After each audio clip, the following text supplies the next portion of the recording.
Selamat datang di Merinding Wir, ruang di mana bisikan malam berubah menjadi kisah, dan bayangan gelap menyimpan cerita yang menunggu untuk diungkap. Jika Anda berani mendengar, jika Anda siap merasakan, biarkan suara kami menemani malam Anda. Namaku Bayu. Aku baru saja pindah ke sebuah rumah tua peninggalan keluarga di pinggiran desa. Di halaman belakang terdapat sebuah sumur tua yang tertutup kayu lapuk. Suara tangisan yang lirih setiap jam 3 pagi mulai mengusik ketenangan, membawa aku pada rahasia masa lalu yang harus diselesaikan agar bisa melangkah ke masa depan yang lebih cerah. Pindah ke rumah ini seharusnya menjadi awal yang tenang bagi hidupku. Rumah tua ini berdiri kokoh dengan dinding kayu jati yang mulai menghitam dimakan usia. Halamannya sangat luas, ditumbuhi pohon-pohon besar yang daunnya selalu berbisik setiap kali angin berhembus. Namun, ada satu hal yang langsung menarik perhatianku saat pertama kali menginjakkan kaki di sana. Sebuah sumur tua di sudut belakang halaman. Sumur itu tertutup oleh papan kayu yang sudah sangat rapuh, seolah-olah sengaja disembunyikan dari pandangan dunia luar.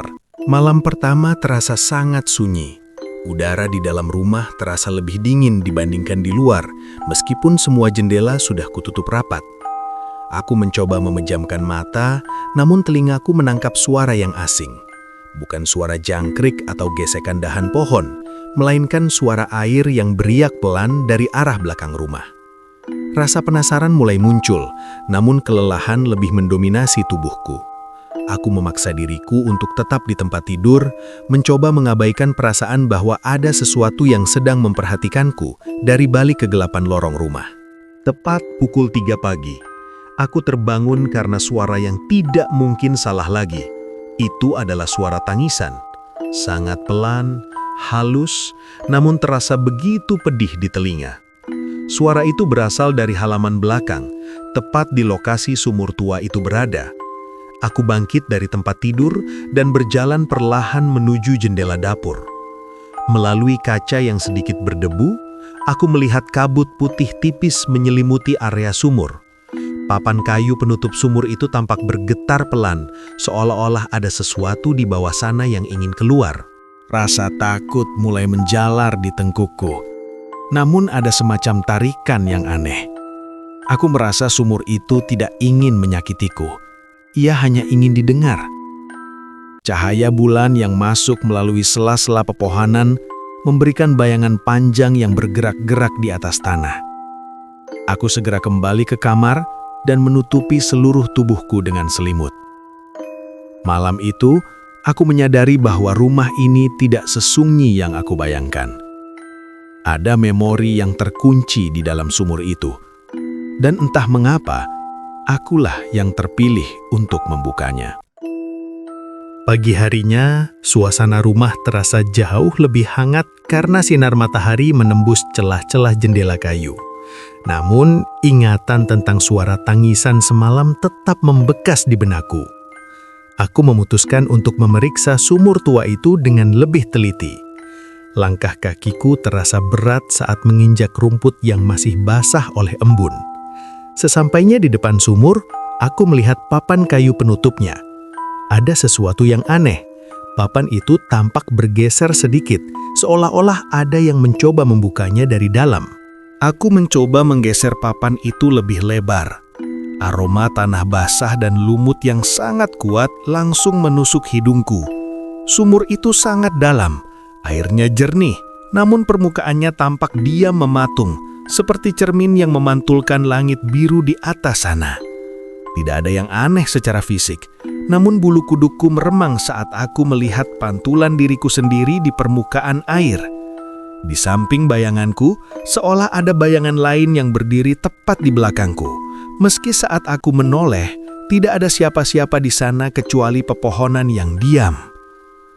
Siang harinya, aku mencoba bertanya kepada tetangga terdekat, seorang kakek tua yang tinggal tidak jauh dari gerbang rumahku. Beliau hanya menatapku dengan tatapan yang sulit diartikan ketika aku menyebutkan tentang sumur itu. Ia hanya berpesan singkat agar aku tidak membuang apapun ke dalam sumur tersebut dan selalu menjaga kebersihan area di sekitarnya. Nasihatnya terdengar seperti sebuah peringatan halus daripada sekadar tips merawat rumah. Aku pulang dengan perasaan yang semakin tidak tenang, merasa ada teka-teki yang sengaja disembunyikan dariku. Malam kedua pun tiba, dan kali ini suasananya terasa berbeda. Aku tidak lagi menunggu di dalam kamar. Dengan membawa sebuah lampu senter kecil, aku duduk di kursi ruang tengah yang menghadap langsung ke arah pintu belakang. Tepat pukul 3 pagi, suara tangisan itu kembali terdengar. Kali ini lebih jelas, seperti suara seseorang yang sedang memanggil nama dari kejauhan. Suara itu begitu lirih, penuh dengan rasa rindu yang mendalam. Aku memberanikan diri membuka pintu belakang sedikit saja, dan pemandangan di depanku membuat jantungku berdegap kencang. Di atas sumur tua itu, kabut putih yang kulihat semalam kini membentuk pusaran kecil yang berputar pelan. Suara tangisan itu seolah-olah terpancar dari pusaran kabut tersebut. Aku tidak merasa terancam, melainkan merasa sebuah kesedihan yang amat sangat menyelimuti hatiku secara tiba-tiba. Air mataku jatuh tanpa kusadari. Aku menyadari bahwa ini bukanlah gangguan biasa, melainkan sebuah pesan yang tertahan selama puluhan tahun di dasar sumur yang gelap itu. Matahari pagi menyapa dengan cahaya yang sedikit pucat. Setelah kejadian semalam, aku merasa ada sesuatu yang tertinggal di dasar sumur itu.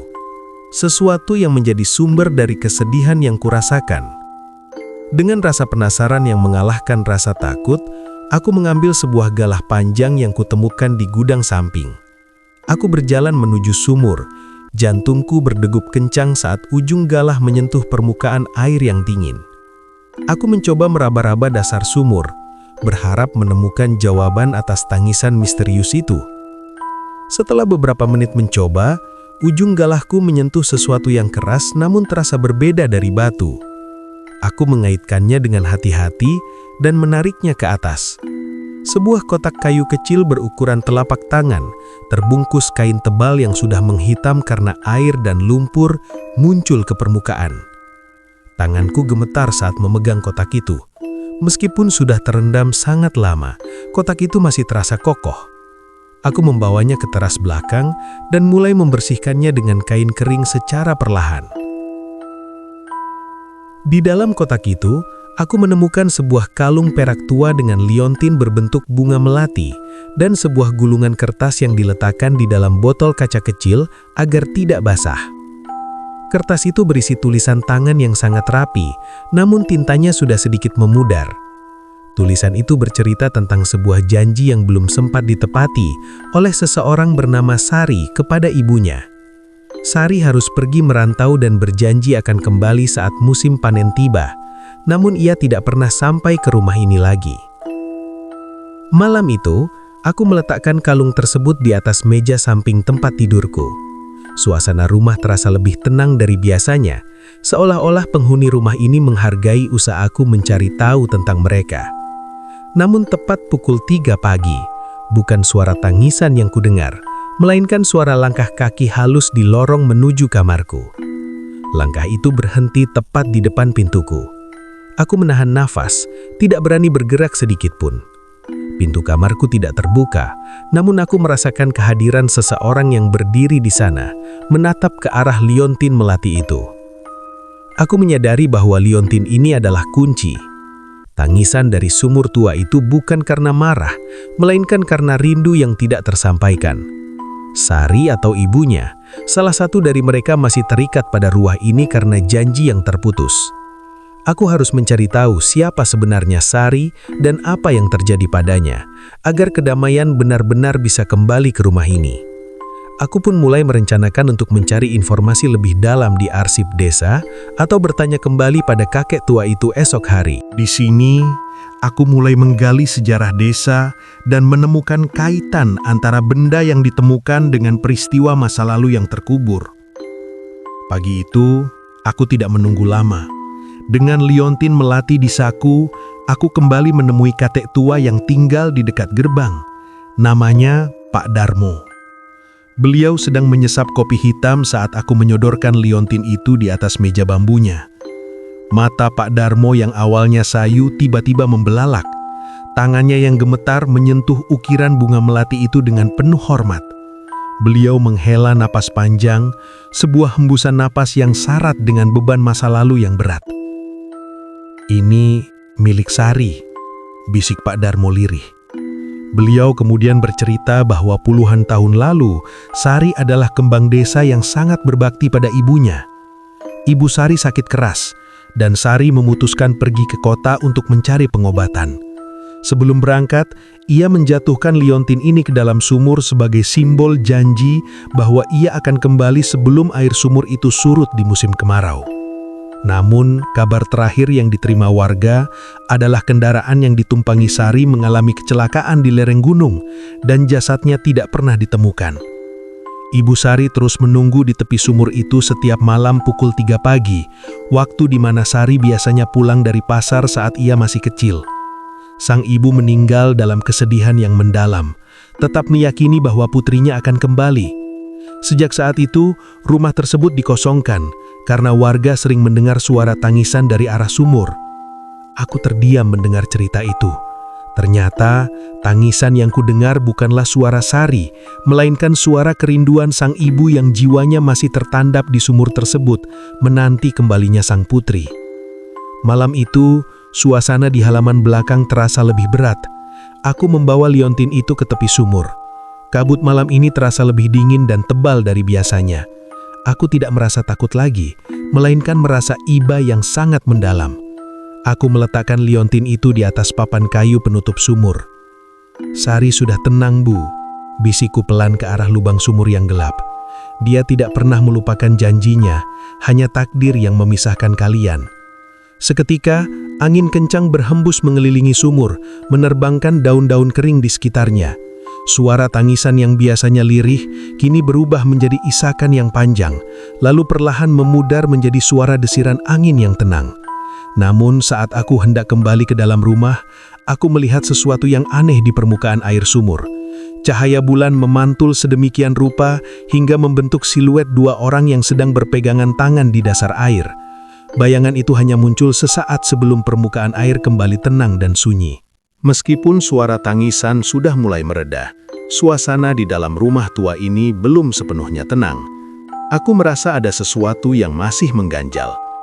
Pagi itu, saat aku kembali memeriksa liontin Sari di atas sumur, aku menyadari ada sesuatu yang tertulis di balik liontin tersebut.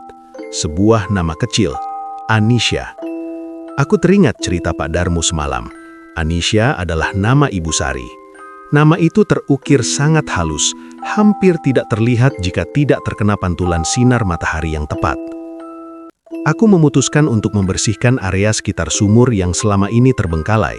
Sambil mencabut rumput liar, tanganku menyentuh sebuah batu nisan kecil yang tertimbun tanah tak jauh dari sumur. Ternyata, Anisha dimakamkan di halaman belakang ini atas permintaannya sendiri sebelum meninggal, agar ia bisa terus menunggu Sari di dekat sumur. Kondisi makannya sangat memprihatinkan, tertutup semak berduri dan lumut tebal. Aku merasa inilah alasan mengapa jiwanya masih belum tenang. Rumah terakhirnya tidak terawat dan terlupakan.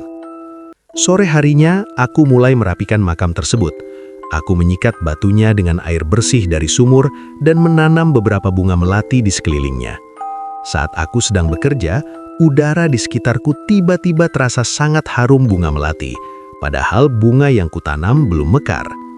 Keharuman itu begitu nyata, seolah-olah ada seseorang yang berdiri tepat di sampingku, memberikan persetujuan atas apa yang sedang kulakukan.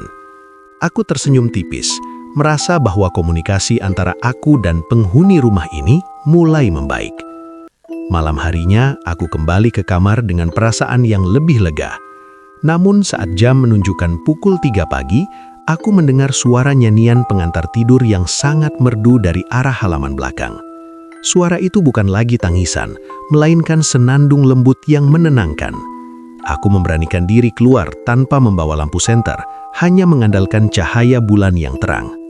Di sana, di samping makam yang baru kurapikan, aku melihat siluet seorang wanita tua yang duduk tenang sambil menatap ke arah sumur. Wanita itu perlahan menoleh ke arahku. Wajahnya tidak terlihat jelas, tertutup bayangan kabur, namun aku bisa merasakan tatapannya yang penuh terima kasih. Ia kemudian mengulurkan tangannya ke arah sumur, dan seketika itu juga air di dalam sumur meluap perlahan hingga membasahi permukaan papan kayu. Fenomena ini sungguh di luar nalar, namun aku tidak merasa takut sedikit pun. Aku mengerti bahwa ini adalah tanda bahwa janji Sari bahwa ia akan kembali saat air sumur meluap telah dianggap terpenuhi oleh ibunya melalui perantara diriku. Setelah kejadian meluapnya air sumur semalam, aku merasa ada sebuah tarikan kuat dari dalam rumah. Bukan lagi dari halaman belakang, melainkan dari sebuah ruangan kecil di bawah tangga yang selama ini terkunci rapat. Kuncinya sudah lama hilang, namun pagi ini, entah mengapa, pintu itu sedikit terbuka. Aku mendorongnya pelan. Suara derit pintu kayu yang berkarat memecah keheningan. Ruangan itu sempit, berdebu, dan penuh dengan tumpukan buku tua serta peralatan jahit yang sudah usang. Di sudut ruangan, aku menemukan sebuah peti kayu besar. Di atasnya terletak sebuah kebaya putih yang masih terlipat rapi, meskipun warnanya sudah mulai menguning. Saat aku mengangkat kebaya itu, sebuah buku harian kecil jatuh dari lipatannya. Buku itu milik Sari. Dengan hati-hati, aku membuka lembar demi lembar. Isinya menceritakan betapa besarnya keinginan Sari untuk membahagiakan ibunya. Ada satu bagian yang membuat dadaku sesak. Sari menulis bahwa jika sesuatu terjadi padanya, ia ingin Liontin melatihnya dikuburkan bersama ibunya sebagai tanda bahwa mereka akan selalu bersama. Aku menyadari bahwa selama ini Liontin itu hanya berada di dasar sumur, tidak berada di tempat yang seharusnya. Itulah mengapa jiwa Anisha masih menunggu. Beliau tidak hanya menunggu kepulangan fisik Sari, tetapi juga simbol ikatan mereka yang hilang. Sambil membawa buku harian itu, aku kembali ke teras. Aku merasa seperti sedang menyusun kepingan puzzle yang sangat besar. Tugas terakhirku kini sudah jelas. Aku harus menyatukan kembali Liontin itu dengan pemilik aslinya di makam yang baru saja kurapikan. Sore itu, awan mendung menggelayut rendah, menciptakan suasana yang teduh dan tenang. Aku mengambil Liontin dari atas sumur dan berjalan menuju makam Anisha. Dengan penuh rasa hormat, aku menggali lubang kecil di dekat batu nisan dan meletakkan Liontin melati itu di sana. "Ini janji Sari yang terakhir, Bu," ucapku lirih. Saat tanah kembali menutup lubang itu, angin sepoi-sepoi yang hangat tiba-tiba berhembus, membawa aroma bunga melati yang jauh lebih kuat daripada sebelumnya. Malam harinya, rumah ini terasa sangat berbeda. Ketegangan yang biasanya menyelimuti setiap sudut ruangan kini sirna. Aku duduk di ruang tengah tanpa menyalakan banyak lampu. Tidak ada suara tangisan, tidak ada suara langkah kaki. Hanya ada kesunyian yang damai. Namun, saat aku hampir terlelap, aku melihat sekelebat cahaya putih yang sangat lembut melintas dari arah sumur menuju makam, lalu menghilang ke langit yang dipenuhi bintang. Aku tahu, penantian panjang di rumah ini akhirnya telah usai. Sejak Liontin itu disatukan kembali dengan makam Ibu Anisha, suasana di dalam rumah tua ini berubah drastis. Jika sebelumnya udara terasa berat dan menekan, kini setiap ruangan terasa sejuk dan lapang. Aku mulai membuka semua jendela setiap pagi, membiarkan cahaya matahari menyapu debu-debu masa lalu yang telah lama mengendap. Tidak ada lagi perasaan sedang diawasi. Yang ada hanyalah ketenangan yang menyelimuti seluruh bangunan kayu ini. Aku memutuskan untuk mulai merenovasi bagian dalam rumah secara perlahan. Saat aku mengecat ulang dinding ruang tengah, aku menemukan sebuah ruang tersembunyi di balik lemari besar. Di sana tersimpan beberapa foto tua yang masih terbingkai rapi. Salah satu foto memperlihatkan Ibu Anisha yang masih muda bersama seorang anak kecil yang tersenyum riang di depan sumur tua itu.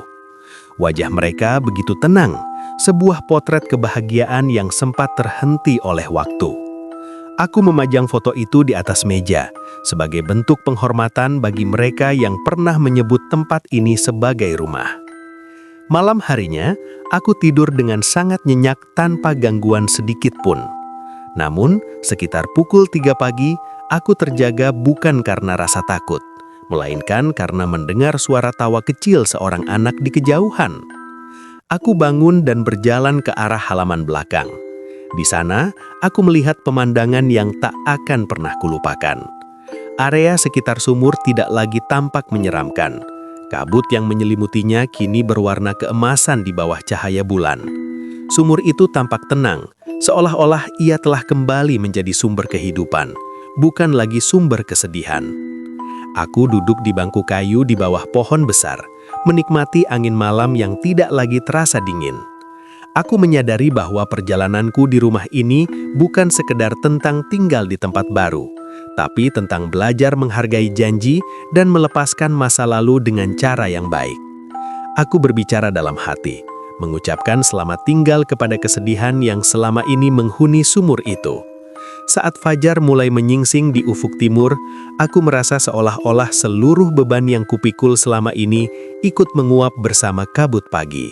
Pagi itu, aku terbangun dengan perasaan yang sangat ringan. Tidak ada lagi beban di pundakku. Tidak ada lagi kecemasan yang menghantui pikiranku saat menatap lorong gelap. Rumah ini kini terasa seperti rumah yang sebenarnya. Aku memutuskan untuk mengundang Pak Darmo dan beberapa warga desa untuk mengadakan syukuran kecil di halaman belakang. Aku ingin mengubah stigma sumur terkutuk menjadi sumur kenangan yang dihormati oleh seluruh warga desa. Aku menyiapkan beberapa nampan berisi makanan tradisional dan bunga-bunga segar. Warga desa datang dengan ragu-ragu pada awalnya. Namun saat mereka melihat perubahan pada halaman belakangku, wajah mereka berubah menjadi takjub. Makam Ibu Anisha kini tampak seperti taman kecil yang indah dengan bunga melati yang mulai bermekaran. Sumur tua itu pun sudah kubersihkan batunya hingga guratan-guratan alaminya terlihat kembali. Kami duduk melingkar di dekat sumur, berbagi cerita tentang masa lalu desa yang sudah lama tidak mereka bicarakan. Pak Darmo tersenyum lebar melihat foto yang kupajang di atas meja kayu dekat sumur.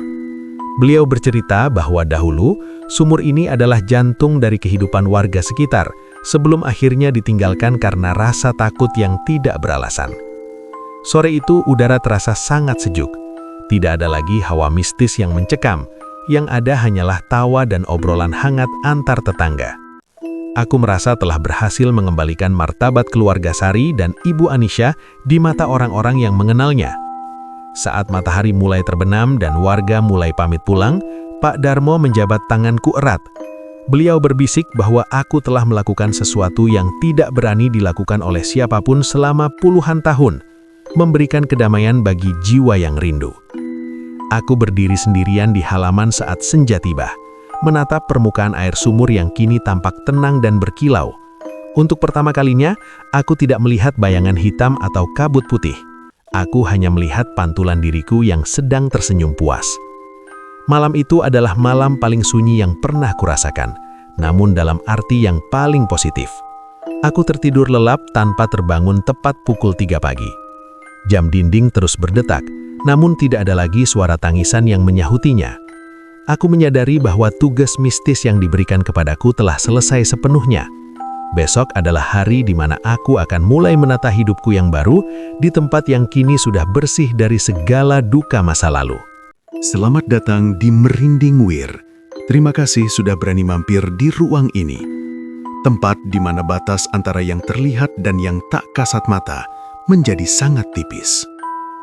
Mungkin kalian bertanya-tanya, kenapa saya membuat channel ini? Karena saya percaya, setiap bulu kuduk yang berdiri adalah sebuah cerita yang wajib diceritakan. Malam ini, kita akan memulai sebuah cerita tentang ketukan pintu di jam 3. Siapkan keberanianmu, matikan lampu, dan mari kita mulai.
Terima kasih telah menyusuri gelap bersama Merinding Weir.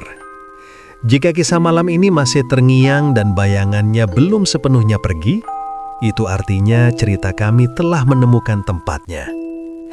Jangan jauh-jauh dari cahaya layar Anda, karena di setiap unggahan berikutnya selalu ada bisikan baru yang menunggu untuk didengar, dan mungkin lebih dekat dari yang Anda kira. Sampai jumpa di cerita selanjutnya. Salam merinding, Weir.